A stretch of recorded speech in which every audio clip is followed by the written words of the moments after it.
इनके वालिद डॉक्टर गौरी शंकर चोपड़ा जी, वो डॉक्टर थे और भारतपुर में तैनात थे। एक मरतबा अंग्रेजों ने एक शख्स को इस कदर मारा कि उसका इलाज करने वाले को रियासत बदल कर दिया जाएगा, ये उन्होंने ऐलान कर दिया और एक डॉक्टर होने के नाते उन्होंने उसका इलाज किया।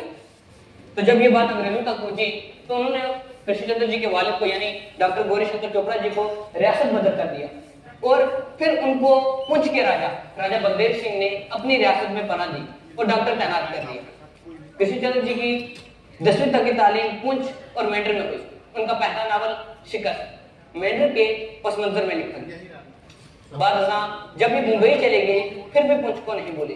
इनकी आखिरी ख्वाहिश थी कि इनकी राख का कुछ हिस्सा पुंछ के अंदर दफन किया जाए, जो आज भी कृष्ण चंद्र पार्क के अंदर दफन है और उसी चिनार के पेड़ के नीचे दफन है जिस चिनार को इन्होंने अपने नावल मिट्टी के सनम में यादों का चिनार कहा है। कृष्ण चंद्र हिंदी और उर्दू अदब के ऐसे कदावर हैं जिन्हें पद्म भूषण और सोवियत यूनियन अवार्ड से राइटिंग के लिए नवाजा जा चुका है। आज मैं आपके सामने कृष्ण चंद्र बनकर इनके नावल मिट्टी के सनम का कुछ हिस्सा पेश करूंगा। उम्मीद है आपको पसंद आएगा। आइए देखते हैं।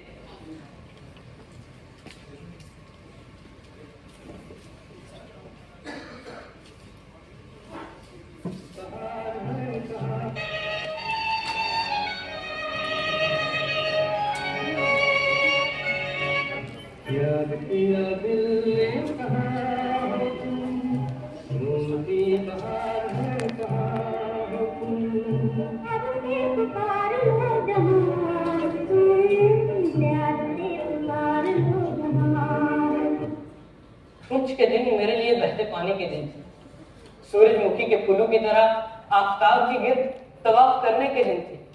मैं एक जमीन, एक धरती, एक शहर, एक सियारा जो मुसरत की गिर्द चक्कर लगाता। मेरे वो दिन खुले नीले आसमान में सफेद बादलों की तरह गुजरते। कितने ही रास्ते हैं मेरे दिल में जो पुंछ की वादी को जाते हैं, कभी शुमाल, कभी मशरक, कभी जुनूब, कभी मगरिब। जिधर से भी चलता हूँ पुंछ पहुंच जाता हूँ। बड़े ही टेढ़े टेढ़े कठिन रास्ते, मगर जिधर से भी जाओ जब पुंछ करीब आता है तो दिल के दरवाजे खुलने लगते हैं, पहाड़ फटने लगते हैं। एक तरफ बेतार का दरिया आता है अली आबाद की जानिब से, दूसरी तरफ पुंछ का दरिया। जिस वादी में इन दोनों दरियाओं का संगम है वहीं पर पुंछ का शहर आबाद है। उस शहर के वो 30,000 चेहरे, उनमें से हर एक को जाती तौर पर जानता हूं। कब इतने लोगों को जाती तौर पर जानना मुमकिन है? मुंबई में मुझे रहते 20 साल हो गए। इन 20 सालों में मैं अच्छी तरह 20 आदमियों को भी पहचान नहीं पाया, मगर उस शहर के बच्चे बच्चे, गली गली, घर घर से मैं वाकिफ हूं और अजब तरह से वाकिफ हूं। यादों की स्केचबुक में हर चेहरा एक किताब है, एक कहानी है, एक किरदार है, एक नावल है। मैं इन्हें बयान भी नहीं कर सकता। ये सब मेरे दोस्त हैं। एक का हाथ पकड़ता हूं तो दूसरा फौरन मेरे जहन में आकर कहता है मुझे भूल गई क्या? खूबसूरत रूम 60 टेनों पर आबाद है तो मेरा पुंछ 12 टेनों पर आबाद है। शायद इसीलिए मुझे वो रूम से खूबसूरत मालूम होता है।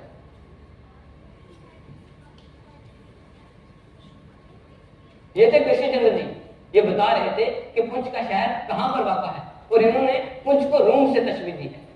एक मरतबा कृष्ण चंद्र जी अपने वालिद के साथ शाही महल गए। राजा बीमार था तो राजा को देखने गए थे। कृष्ण चंद्र जी उनके साथ शाही महल गए। वो अक्सर महल में जाया करते थे और वहां खेलने लगे। वहां खेलने वालों में शामिल कुछ राजकुमार थे। एक शाही बावर्ची का बेटा था और कुछ राजकुमारों के करीबी रिश्तेदार थे। वहां खेलते हुए क्या हुआ, आइए देखते हैं।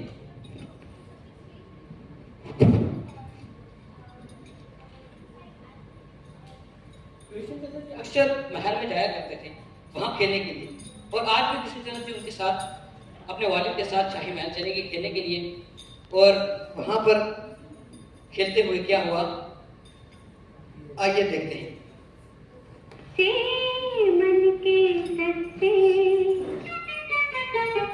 बच्चे मन के छोटे सारे जग की आँख के तारे, ये आनंद के फूल हैं जो भगवान को लगते प्यारे। बच्चे मन के सच्चे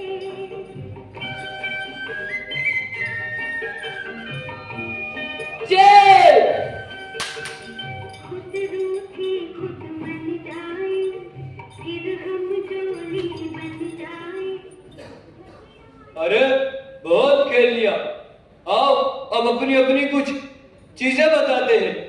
अरे ये देखो, ये मेरे पत्थर जो मैं बेताड़ के दरिया के किनारे से लाया हूँ। देखे मेरे पत्थर। अरे अरे ये देखो, ये मेरे पत्थर जो मैंने बांधे, जो मैंने श्रीनगर से मंगवाए हैं। देखे मैंने बांधे। अरे अरे रुको रुको, ये देखो, ये मेरी जेब की घड़ी, ये मैंने भी श्रीनगर से मंगवाई है। ये मेरी जेब की घड़ी, ये गीत भी गाती है। अरे डॉक्टर के बेटे, तुम्हारे पास क्या है दिखाने को? मैं हाँ, कुछ तो होगा निकाले तो तोड़ जेब तोड़। मेरे पास ये मेरा वजीर आबादी चाकू है, जो मैं अपने वतन वजीर आबाद से लाया था। इस चाकू की हथी हाथी के दांत की है और इसकी ये स्प्रिंग दबाने से इसके 3 फल निकलते हैं। ये चाकू मुझे मेरी जान से ज्यादा प्यारा है, क्योंकि ये मुझे मेरे पिताजी ने एक दिवाली पर तोहफा दिया था। अरे अब हम रखेंगे ये चाकू। वो चाकू तुम क्यों लोगे? मैं तुमसे बड़ा राजकुमार हूँ, मुझे दो वो चाकू। वो चाकू तुम क्यों लोगे? मैं नहीं दूंगा चाकू, वापस दो मेरा चाकू। अरे नहीं देंगे तुम्हारा चाकू। अरे ऐसे वापस दो मेरा चाकू। तो खेल लिया, आओ अब अपनी अपनी कुछ चीजें बताते हैं। अरे ये देखो, ये मेरे पत्थर जो मैं बेताड़ के दरिया के किनारे से लाया हूँ। देखे मेरे पत्थर। अरे अरे ये देखो, ये मेरे पत्थर जो मैंने बांधे, जो मैंने श्रीनगर से मंगवाए हैं। देखे मैंने बांधे। अरे अरे रुको रुको, ये देखो, ये मेरी जेब की घड़ी, ये मैंने भी श्रीनगर से मंगवाई है। ये मेरी जेब की घड़ी, ये गीत भी गाती है। अरे डॉक्टर के बेटे, तुम्हारे पास क्या है दिखाने को? मैं हाँ, कुछ तो होगा निकाले तो तोड़ जेब तोड़। मेरे पास ये मेरा वजीर आबादी चाकू है, जो मैं अपने वतन वजीर आबाद से लाया था।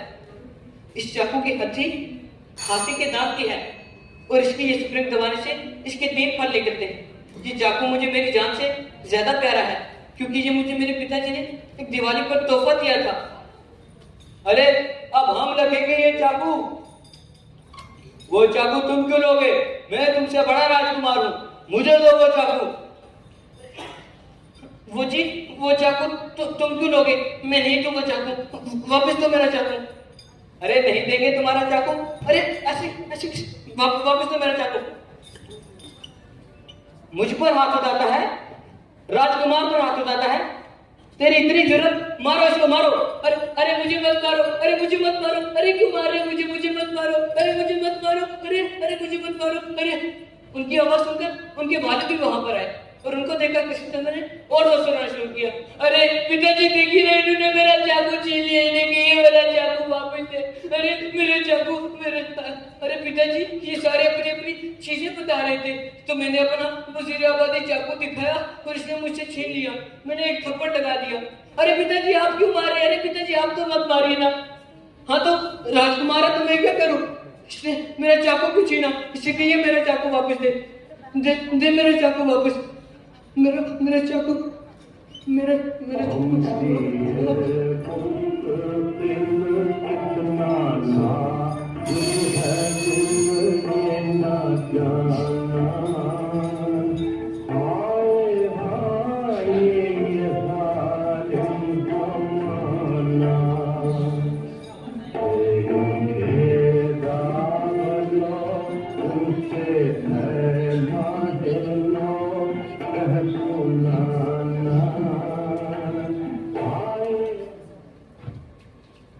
किस्सा मुख्तसर ये था कि वो चाकू मुझे नहीं मिला। ये तो मुझे बहुत बाद में मालूम हुआ कि जागीरदारी ऐसी थी। क्या हुआ कि उन लोगों ने 2 आने के चाकू के लिए मुझे अपना दुश्मन बना लिया। वो सफेद हथी वाला चाकू आज भी मेरे सीने में डूबा हुआ है। एक तरफ से ये भी है कि आज तक जो कुछ मैंने लिखा है उसी चाकू को वापस पाने के लिए लिखा।